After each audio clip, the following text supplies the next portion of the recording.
name is Mark. I'm the current president of the fencing club. I'm Sean, current instructor of the fencing club. Today we're going to talk about binding and winding.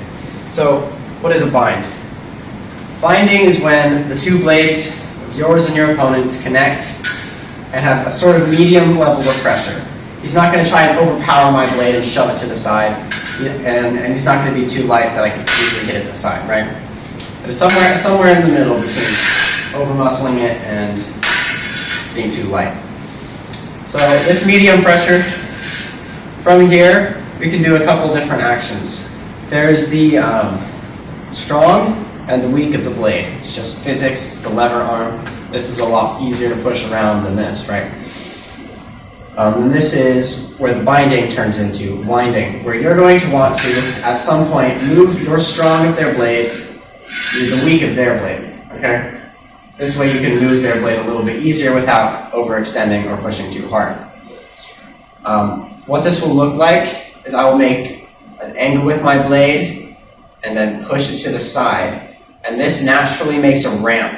So that as I do this, his blade naturally wants to go to where his weak is on my strong, okay?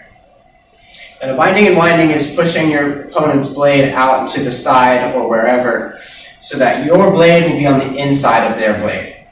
For instance, if I wanted to bind, my blade is on the inside, pointing toward him. His blade is on the outside, not threatening me. And from here, I can point and thrust in a very safe way. Now, of course, he's going to try and do the same thing. He's going to bind to the other side and want to do the exact same thing. So you get in kind of a tussle. You're going back and forth trying to get some kind of an advantage. But all you got to know is get their weak to your strong, then push them a position where they're on the outside and you're on the inside. A couple examples of this is if you bind with your outside to their outside meeting, the two places that you can stab him effectively, if his hilt is down, you want to go to the top. If his hilt is up, however, you're going to want to thrust on the bottom. This is where you are strongest, right?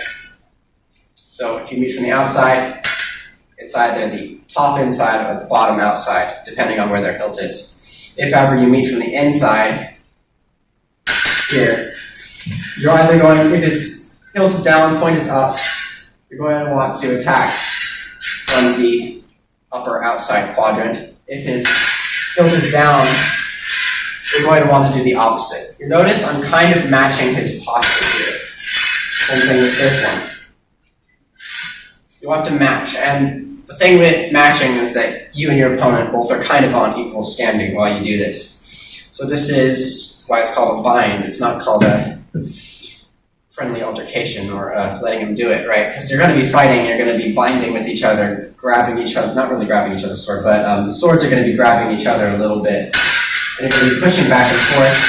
There's going to be a constant altercation going on until one of you can finally try and score a point, whoever that may be.